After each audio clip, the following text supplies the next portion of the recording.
Hey everybody, so it's Sunday night. We finally worked on our shed a little bit today. Yesterday I was recovering from Friday night, so we went over to the neighbor's place over that way. But today we did these 3 sheets, 3 more sheets on this side, and then the 5 sheets down this way. So it turned out pretty good. We do have well, actually, I can show you on the other side. Aha! So we've got, we've got the girts every 2 feet, but we only put screws in the top, bottom, and middle. So I don't know. We might fill in the rest later, but we won't have enough screws if we try to do that. So right now, and I figure we can easily add them later. And then we put the rest of these girts up in the back here, so we're set and ready to put metal on the back. I'm still trying to decide if I want to cut the 16 foots down into 2 8-foots and put them on here, or if I want to just wait and buy 8-foots and save the 16s for something else. But the other problem is keeping material laying around, likely to get banged up or bent or whatever. So I'm probably better off just cutting it up and using it right now. The other thing I need to do is around these doors, I have to put some extra framing so I can get my flashing into the doorways, so when I put the doors up they'll look finished. And I'm not exactly sure what you're supposed to put over the end of the panel when you cut that up. There's some kind of J trim stuff or something, I don't know, but I'll figure it out tonight. So anyway, that's the progress on the shed. The floor's solid. I guess I go in here. It's how to show it's solid. But yeah, actually in this light it kind of shows all the imperfections better. I don't know if that's a good thing. Yeah, it is. But oh, it's pretty good. I'm not sure. We've backed and forth on the, finishing it more, putting another layer of stuff on it. And I don't know. At this point I'm kind of going, I just want to move the crap in here and be done with it. But anyway, we're going to make dinner. So I have this IBC tote that's full of a little bit of crud at the bottom and whatnot, just sand and whatever that got into it. So not being able to pump it out easily and not wanting to totally just waste the water, I tipped the back end of it up and slipped these buckets underneath it, and then I lifted the back end and slipped that safety third thing of acetone underneath it.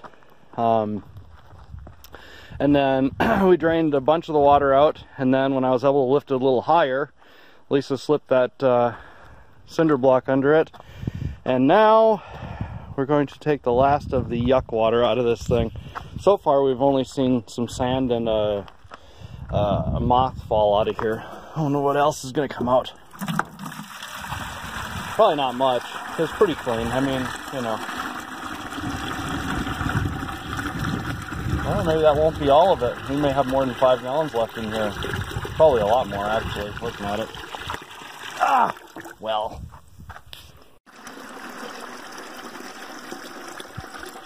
Yeah, looks like oh, there's another couple moths. 3 of them. Woohoo! Yum yum water.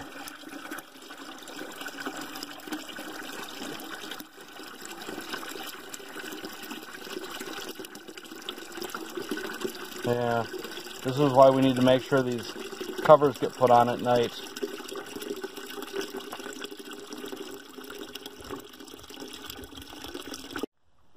Hey guys, so it is Thursday morning, another cloudy day in the desert. Anyway, we're getting ready to head up to Alpine to get some supplies, and we are going to go ahead, I think, and get some of the bonding agent stuff and mix up some sand coat to put on this floor. Kind of back and forth on it. It is solid. I brought the you can kind of maybe see the wheel marks I brought the hand truck in here with a few 100 pounds of stuff on it, and it didn't make any indents in the stuff. And it's, you know, still fairly green. I mean, it's not, it's a week old today. So I don't know. I may just put that off, but since we have the material already sitting here, it might be better to use it up rather than letting it get wet or something, you know. I don't know. We're going to talk to the guys at McCoy and see if McCoy's and see if they can match some of the Menards prices, because otherwise when we're heading back to Minnesota in May or whatever, on the way back we'll pick up some more stuff in our 32 foot here, because man, you start looking at saving $8 a board, that adds up really quick. You know, you have like what are we using, 5 by yeah, so it'd be 100 of those boards that Menards is $8 cheaper on. I mean, that's $800. That more than pays for whatever additional fuel we'll end up using going from like Kansas down to here. Alright guys, so once again we are out at McCoy's getting building supplies. And this time we got a little bit of lumber, just 10 2x4s, a few pieces of OSB that we're going to use in our shed to kind of block the bathroom from the storage area, and then our 26 panels of strong panel, I think they call it, and then more concrete mix for our solar panels, and some more struts that we're going to use to mount the remainder of the panels. So we're going to have enough to put all 12 panels in. I'm really glad we put these walls on this trailer. It's actually turned out really good for hauling stuff as well. Anyway, on our way. Good morning, everybody. So it is Saturday morning. Last night we had crazy winds. I mean, like probably 50 mile an hour or better. And everything held together on the shed, so that's good. I mean, you think about it, the wind hitting it, especially when it did hit from behind, it would have been pushing the panels the way they would never be pushed. So, and they held up fine. I was out here at one point and I'm like going, oh my, you know, the wind is so strong. But then, yeah, panels didn't even, you know, make that standard clanking noise like barns always do. So that was good. It just like held solid. They were happy. Anyway, what I've been working on is figuring out how we're gonna do our main building up here. And I don't know if you can see how flat this is, but it's basically the top of our hill. It slopes down in all directions from up here. So this is where we're gonna build the big house. And essentially the front entrance will be facing out that way, and our kitchen will face, you know, these two directions. And yeah, basically the idea here, and I'm not sure how this is going to work because there's a lot of wind out here, so it might be too windy to even use this. But hopefully it's good enough. What we're going to end up doing is putting 36 piers down into the ground. So I'm gonna go inside. All right, back inside. It's a little quieter in here, less wind. So I haven't put this into the computer yet.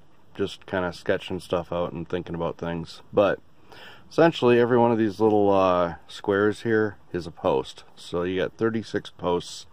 Down the middle, these 6 would be 12 feet tall, and then the ones next to them, so this row and this row would be 14, and then this row and this row would be 16 feet high. And then basically we're going to run headers the whole length along this one, you know, along each of the 6 rows, and have them sloping down 2 feet every 20 feet. The posts are nominally 20 feet apart. They're going to be a little bit varied based on how much overlap I want for the trusses and whatnot. And then basically they're sloping downward towards this area. This will be our front door right here. And this one will start at 12 feet high, and then we'll just run a couple of headers the whole length of this, going down to about 8 feet tall at the other end. So this is 100 feet from here to here. And so it drops 4 feet in that 100 feet. That should be enough to let the water know which way to go. And so we'll have water rushing in from the 4,000 square feet on this side and the 4,000 square feet on this side onto the about 1,400 square feet that makes this up into our like first cistern, and then from there it'll get pumped or whatever, drained somehow to other containment systems. So after we filter it and do our things to it. So to give you an idea, I drew another couple pictures. So this would be the front. You can kind of see it's just a very, very, very light slope, just 2 feet every 20 feet going in towards the center. And then you can see the center bit here. This is the front, and then this is the back. So we go from 12 feet high here down to 8 feet high in the back, and then the cistern would just butt right up against this back wall. So that's basically the idea.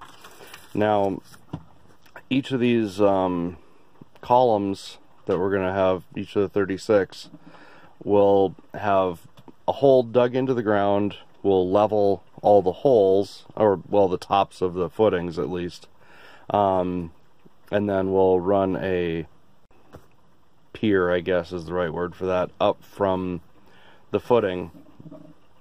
And we'll set our board on top of that and cement it in, and there'll be, you know, rebar and all that kind of fun stuff in there. So that's the idea right now. I'm not sure 100%, but I feel like it's, you know, it's the one that's won out from probably, you know, 100 different other plans. So we'll see.